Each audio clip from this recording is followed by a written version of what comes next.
Good evening, ladies and gentlemen. We're back for another episode of the Quianna Canada show. And today we are going to be talking about the Bourbon Street massacre. So, if you have not been following the headlines, there has been a disturbing incident that took place in New York City. Before we get into this video, ladies and gentlemen, I think I want to take some time to really denounce violence. I think this is something that we should all do when we are seeing these incidents take place across the world. This is happening globally. It is, I think it's important for us to state that this is wrong, right? Not only is this wrong, but this is, it's frightening.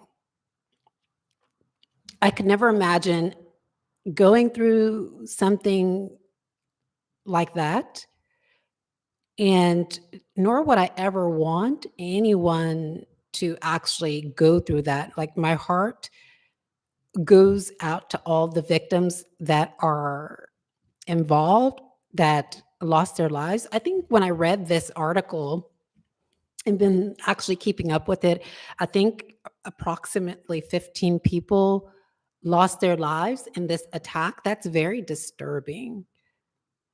And again, as I stated with the attack in Magdeburg, Germany, that these events, such as Christmas and New Year's Day and any other holiday, it's not limited to these two holidays, but any other holiday, this is a time for people to go out and enjoy themselves. And public spaces should not be treated as a space for an attack, as we have seen on New Year's Day and as we've seen on Christmas Day. Like, it's very frightening, and that is what it does. Is it causes fear. It causes us to be afraid of going out, and of course, we're not going to do that. These attacks are not going to stop us from being able to live our lives and be able to enjoy ourselves. But in essence, that's what these attacks do, is that they are put into circulation to actually cause the community fear. And like I said, I just think it's important for us to take the time out right now to really denounce violence, denounce these attacks, because we are seeing, I don't, ladies and gentlemen, I'm not really sure if this was a copycat of the Magdeburg, Germany incident, because if you have been following the headlines, to reiterate, during the Christmas Day, something similar happened. And so I want to go ahead and get into this story. But before I do, don't forget to like and share this video. You can also subscribe to this channel. Remember that any subscriptions to this channel is appreciated. Your likes and your views are also appreciated, because what it does is it pushes this video up in the algorithm. But we must be reminded that just because this video is not pushed up in the algorithm does not mean that this video is not important. This video is important. And so we must continue to look at this content and reflect on it. And if it's useful, then of course, like I think I would say it is. So if it's useful, then like it and share it and push it up in the algorithm. Okay, so let's go ahead and get into today's story. As we know, that there was an attack in New Orleans, the Bourbon Street attack. And what happened was a man got into his truck, and he actually drove into a crowd of people and harmed them. There were, to reiterate, I think it was approximately 15 people that were unalived by this incident, which was deeply disturbing. Now, there are some details that the media published, which I don't see why it was relevant, because I think that other details should be more relevant, but the media is not telling us about those details. So what we've learned from this specific incident is that the guy purchased, I think, a rental vehicle from Texas, and he drove from Texas. So I think it was, if I'm not mistaken, it was Houston, Texas. He drove from Houston, Texas, to um, to New Orleans, and to me that sounds weird. Um, that he would.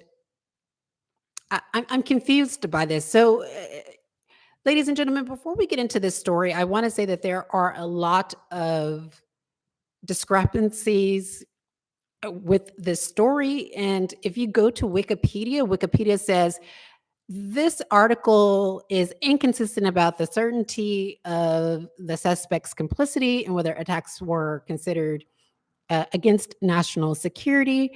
And it also says that there were a lot of inconsistencies in this article, the Wikipedia article. So I think what people are doing is they're adding information. Like, for example, there is a picture that is now the suspect is very dark, but he's obviously not Black American, but there was a picture that was attached to make it appear as if the suspect was Black American. If you look at a lot of the videos and a lot of the content that this person has uploaded, excuse me, not the videos or the content that they've uploaded, but the images that the media has uploaded, and there was a video of this person speaking, you can kind of tell that he seems to be, I don't know, but he's not Black American. I think he is possibly, I don't know. He has an interesting name, and I am not going to speculate on where he's from, but you can kind of tell, like, from his look, he looks either Asian or um, he just has an Asian look to him. Now that could be wrong, so I don't think that detail is important. I think what's important is the heinous crime that was committed and why that should be denounced. But going into the details of the story, what we have seen, ladies and gentlemen, is that media is reporting that this person was radicalized. And not only was he radicalized, but what he did was, and and I think it's important for me to say this because the math is not mathing to me, right? So I'm confused as to why the person would live in Houston, Texas, and drive across several states to New Orleans and commit an attack in New Orleans. I, I'm confused by that. Like, did the suspect, was he Googling to see if there were barricades in place in different places? Like this is what is news. This is what is pertinent to this particular story. Why did he why did he cross several states to get to New Orleans? Why did he do that? Why drive from Texas to New Orleans? Is kind of, the math is not mathing right there. But at any rate, the suspect finds himself in New Orleans, and then he commits this attack on the public. The public it's has suffered deeply because of this attack, and it's something that, again, I think we should all condemn. It's deeply disturbing to see that happen, and I'm at loss for words that something like that would happen in the United States. It raises the question as to whether it raises the question as to whether what's happening to American citizens. Now, I'm going to go to Wikipedia because Wikipedia is saying, ladies and gentlemen, that this person was Okay, so there is, again, there's inconsistencies with the information that we're given from Wikipedia and in the headlines. So in the headlines, ladies and gentlemen, they have come out and said that this person did not act alone. They were definitively stating that he did not act alone, that there were several people that were involved in helping him put uh, devices onto the truck. But then on Wikipedia, it states that he was a lone wolf. So we can see that there is ladies and gentlemen, when these attacks happen, it's important for us to take a step back and reflect on them, and to ask ourselves the question as to whether, you know, we must be asking ourselves the question as to whether these attacks are not necessarily, ladies and gentlemen, not necessarily asking ourselves the question, but what we need to do is really investigate the information, interrogate the facts, is what I'm trying to say. What we need to be doing is interrogating the facts, because from the video, or excuse me, from all of the information that's being put out, we can understand that some of it is misinformation and disinformation seeking to shape our opinions and our beliefs about actually what's happening, right? What's happening in the world today. And so, with that said, like, there is just so many discrepancies on the on Wikipedia. So I don't know if it's even safe to read from that. What we do know is that there were 15 victims that was unalived. We know that for sure. Um, what else do we know? We also know that that there's just a lot of disinformation about this attack. Now, one thing that is consistent is that the person seemed to be a articulate person. Like, there was a video of him speaking. He seemed very articulate and intelligent. And so this raises the question as to whether, ladies and gentlemen, I'm starting to believe that these individuals are being radicalized by the state. And I'm going to go into why I believe that. And when I say the state, I'm not talking about any foreign state. I'm talking about Western intelligence agencies. And ladies and gentlemen, I am not a sympathizer to any foreign organization that is, a threat to national security. I am against all that. As you know, I'm a human rights advocate. But ladies and gentlemen, a lot of these stories seem to be profiled. It seems like that what is happening is that there is a profile being built. Look at the Luigi Mangione case, the Magdeburg, Germany case, and the Bourbon Street attack. All three cases show very intelligent people. And all three cases seem to suggest that these are not really. Okay, let's go to the Luigi Mangione. I'm so sorry. Like, it's just, I'm dealing with all these inconsistencies in my head about this particular case. I mean, excuse me, about these cases. And it's just taking me for a loop. So in the Luigi Mangione case, ladies and gentlemen, the suspect that they arrested, which was Luigi Mangione, didn't look anything like the suspect in the original photos. And as we know, Luigi Mangione is very wealthy. Luigi Mangione is, um, not only is he very wealthy, but he is very intelligent. He went to several Ivy League schools, I think, and gained or obtained a bachelor's in engineering and a master's in engineering. And when they arrested Luigi Mangione uh, actually spoke out against that arrest, saying that, he pled not guilty. Not only did he plead not guilty, he said that that arresting him was, it was that the authorities are playing on the public's intelligence, and that this is really against the intelligence of the American people.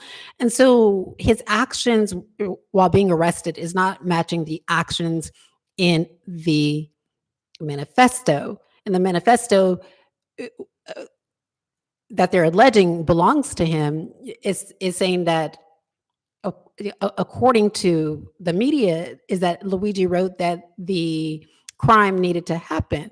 But yet, and that kind of language tells us that maybe that person, if they got caught, that they would be, what could I say, kind of satisfied that they got caught, because now they can explain why they did what they did. And Luigi is not displaying any of that whatsoever. So that's in that case. In the Magdeburg case, the media was pushing around that the suspect was in anti. They were pushing around that the suspect was Islamophobic, and that the suspect was a women's right activist. And they also pushed around that the suspect was a uh, uh, uh, what else did they say? Israeli supporter. And ladies and gentlemen, this didn't make sense, because as we know, most Muslims, about 95% of Muslims, do not celebrate Christmas. And so eh, let's put the pieces of the puzzle together. You have a suspect who is, according to the media, what they're telling us is a women's right activist, a not only a women's right activist, but the suspect is allegedly a Israeli supporter, and the suspect is allegedly Islamophobic. But yet the crowd that they chose to take their anger out on was not an Islamic crowd, had women in it, and possibly Israeli activists, or excuse me, Israeli people in it, or Jewish people in it. So the story, the math is not math. And ladies and gentlemen, I'm not the only person saying that. A lot of the other medias in the UK are saying that as well. And not only that, ladies and gentlemen, there are a lot of independent media that is saying that these stories are not adding up. And now, ladies and gentlemen, to the most recent attack, we have a person who is highly intelligent, and and that's not to say that intelligent people cannot commit a crime. Intelligent people commit crimes all the time. We see it within the top levels of government in the United States of America. These people are committing crimes all the time, white collar crime. So I'm not saying that intelligent people don't commit crimes, but what I am saying is that when we look at the profile of this person, the math is not mathing. And so the profile is that this person is intelligent. This person allegedly drove from Houston, Texas to New Orleans to commit an attack. The math is not mathing. Like, why drive from one place, one state to how many states did he cross? Just a moment. I think like 3 or 4 states. Let's see. Mm-mm.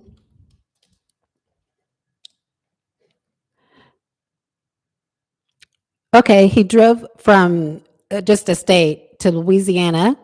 So he crossed Texas into to Louisiana to commit the attack, ladies and gentlemen. Whoa. Okay. Why would he do that? And let's see, hold on, let me look at the map again.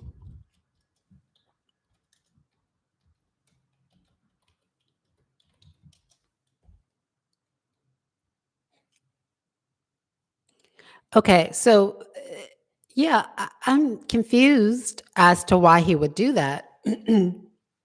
But again, sometimes people do things for a reason, and I think that that is in a question that that authorities should answer. Like, what was his reasoning for going to New Orleans to commit this attack? And then, like, what drove him to commit this attack? Like, why was he um, compelled or felt that he needed to commit this attack? And, ladies and gentlemen, like I said, we must denounce acts like this. A lot of these stories don't make sense to me. And again, I'm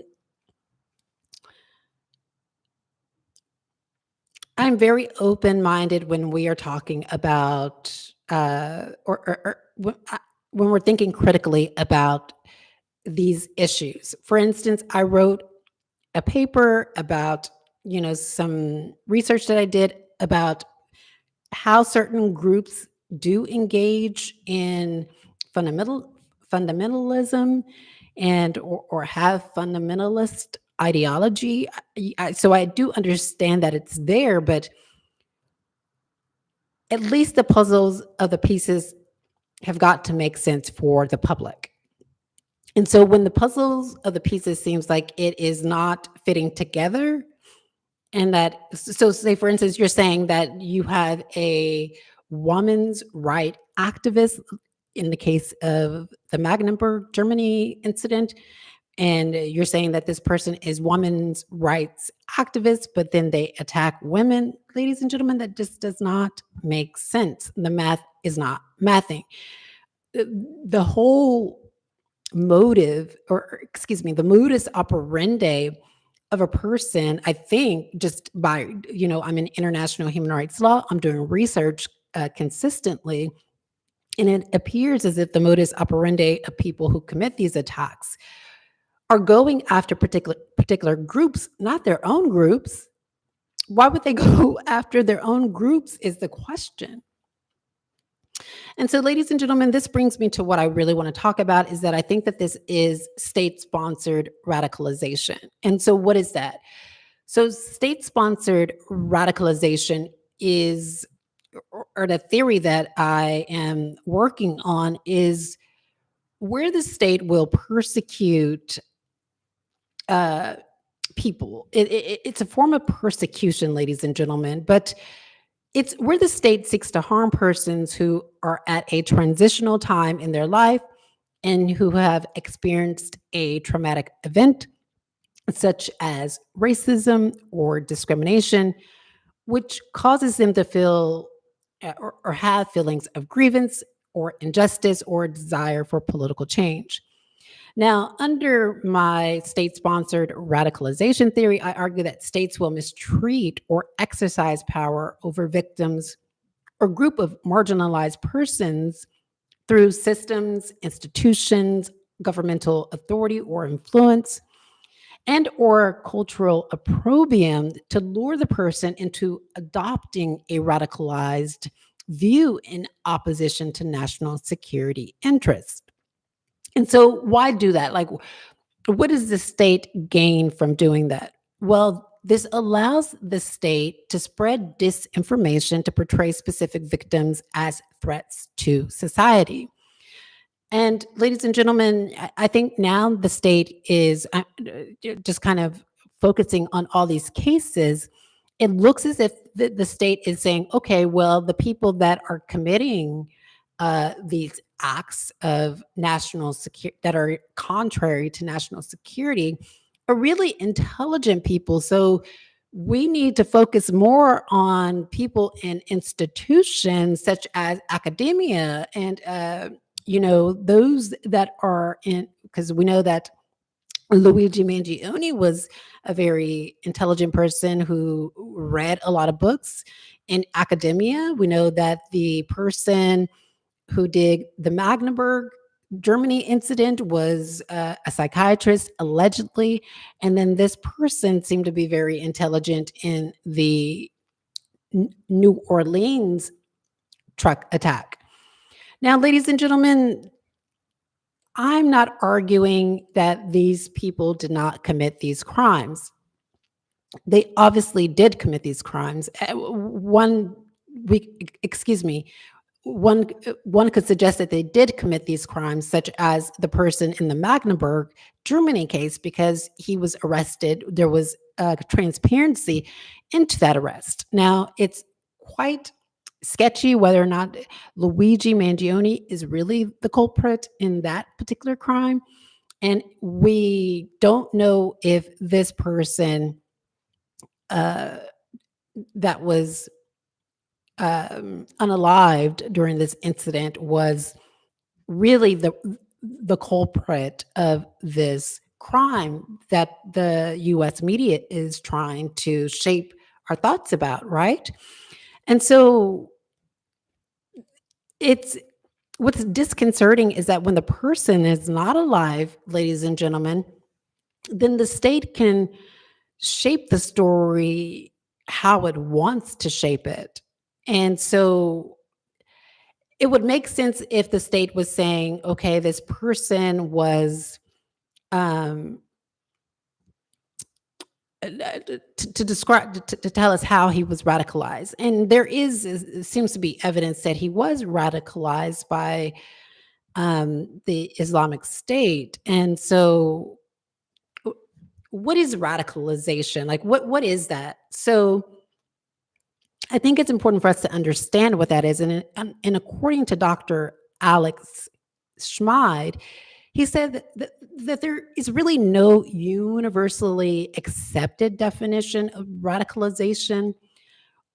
He also says that one of the difficulties with defining radicalization appears to be the importance of the context to determine like what is perceived as radicalization. But he does argue that radicalization can mean different things to different people. Um, but on another note, there are some authors that state that radicalization is the process by which a person adopts extreme views or practices to point of legitimizing the use of violence. So in essence, ladies and gentlemen, radicalization involves an act of violence. It's all about the act of violence. And so the World Health Organization supports this definition. They define violence as intentional use of physical force or power, threatened or actual, against oneself, another person, or against a group or community that either results in or has a high likelihood of resulting in injury, death, psychological harm, maldevelopment, or deprivation. And so, just to kind of understand this state-sponsored theory of radicalization, to understand it, we really need to understand observational learning. And what entails is that governments strategically allocate resources to prime the victim towards a curated set of preferences for observation. In essence, the victim deviates from their innate inclinations. And so the aim is to foster radicalization or the adoption of extreme beliefs and behaviors. And ladies and gentlemen, this is something that the state does. And so through careful calculation, what happens is this strategic approach aims to intricately manipulate and reshape the victim's preferences, steering them away from their original beliefs and towards a predetermined outcome that entails acts of violence. And so state agents, what they do is they transcend mere bullying and are classified as direct acts of violence under international law. Now, I want to get in deeper into this because what I have seen is that states often leverage their political influence to enact conversion practices by using what I call diametric content saturation, which is a saturation of the victim's social media, streaming, and email accounts with an influx of opposing content, which may be provocative or violent. So the victim can either elaborate on the stimuli or act on the stimuli. And so, ladies and gentlemen, that's exactly what I think is happening here, is that states are radicalizing certain individuals by, you know, with this influx of opposing content on their social media accounts, uh, trying to get them to act violently. And ladies and gentlemen, I speak from experience. I had my social media accounts um, inundated with violent content for a very long time. And ladies and gentlemen, I wasn't Googling violent content. And so this violent content kept coming up on my social media feed, recycling itself. And ladies and gentlemen, even when I tried to, like, I would reset my account, and then I would type in something like benign, like ice cream social or something like that, and all this violent content would still come up. So you can kind of see that it- uh, there is a diametric content saturation in some cases where the state is feeding certain individual social media account with violent content. Now, under SRTs, so state sponsored radicalization theory, populations will usually rely on the opinions and judgments of state agents. And what this does, so like right now, what we're doing is we're relying on the opinions and the judgments of those in power, the state. And this bias can lead people to accept information or follow instructions without critically evaluating the content, simply because it comes from a state agent. Now, this is reflective of what we are seeing in the uh, article on the Wikipedia, where it is saying that that article requires some cleanup because it does not meet quality standards. There is a lot of inconsistencies with this, who this person is, what they were involved in, were they a lone wolf, did they act in unison with other people. There is just a lot of misinformation. And so uh, I would urge the state to put out really consistent information and to be very transparent, because we are not getting transparency about this specific incident that impacts all of us. And ladies and gentlemen, when there's inconsistent information being put out by the state, then what it does is it creates an environment of fear. And so that there needs to be very consistent information, well researched information about these incidents, and not the state trying to shape our opinions and our beliefs about specific individuals. Okay, if the suspect is who the state is showing us in the case, as an example, in the New Orleans truck attack, then put out very consistent information about that. Just because they're not here anymore doesn't mean that you have to shape our opinions and our beliefs about, you know, a particular profile. So they're not here. And so you're creating a profile that does not really belong to this person. Now, could it be, ladies and gentlemen, that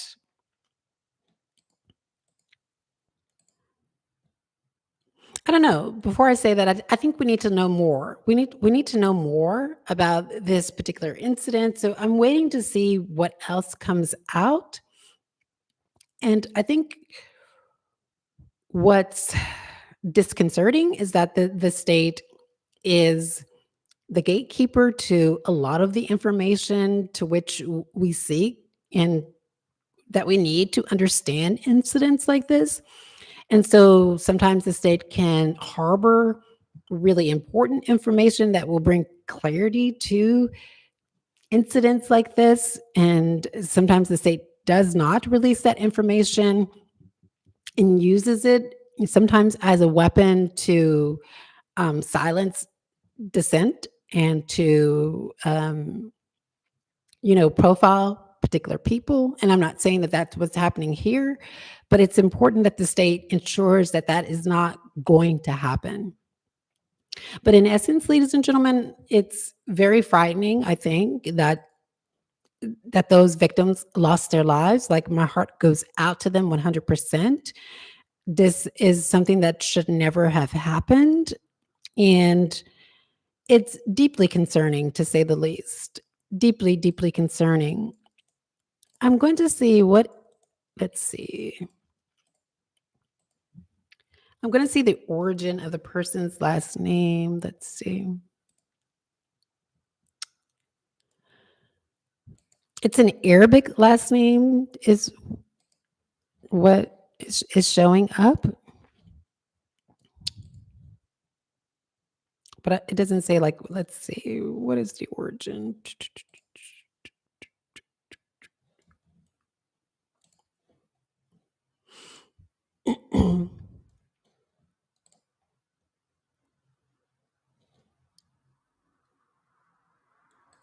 Yeah, it's showing like as an Arabic last name.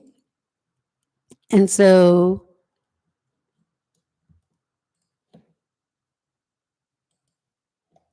ladies and gentlemen, they said that the individual had had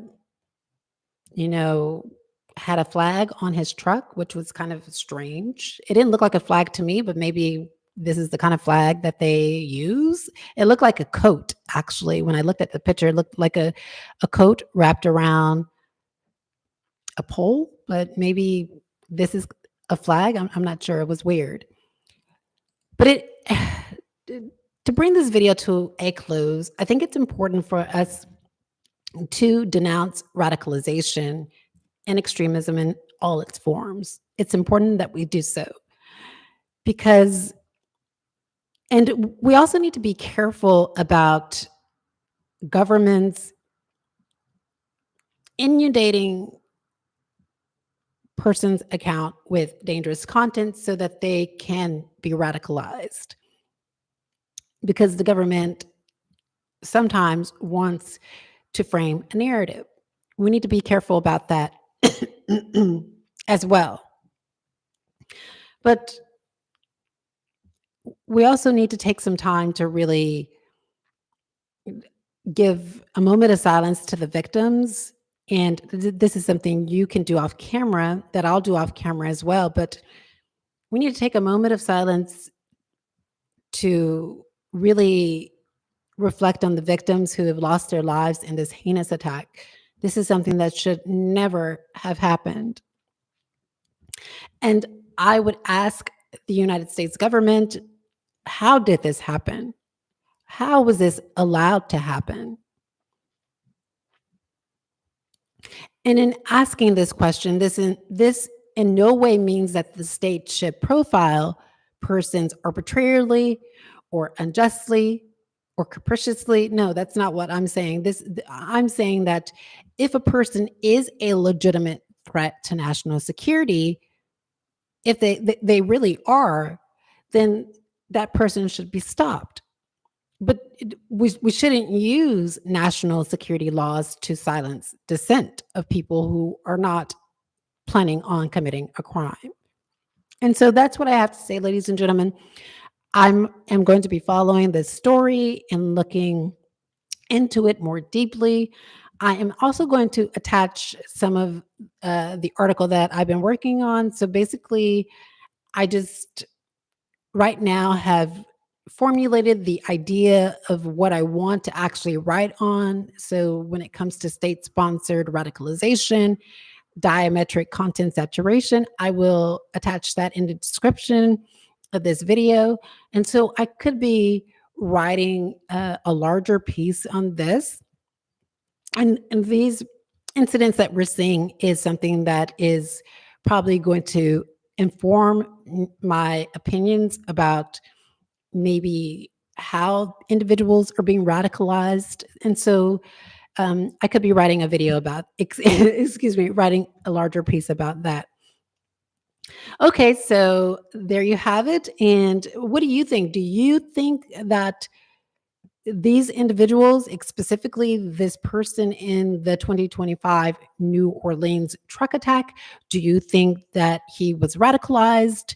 If so, by who? Do you think that we are uh, do you think that accurate information is being put out about this person? If so, tell us or tell me. Do you think that this is inaccurate information? If so, I want to know. And what do you think will stop these incidents from transpiring across the globe? And do you think that the state should really focus on individuals who are legitimately a threat to national security and not profile persons just because their speech that the state dislikes their speech? These are all interesting questions and answers that I want to know. So don't forget to like this video, share it with your friends, have them reflect on it, subscribe to this channel, and we'll talk to you next time. Bye bye.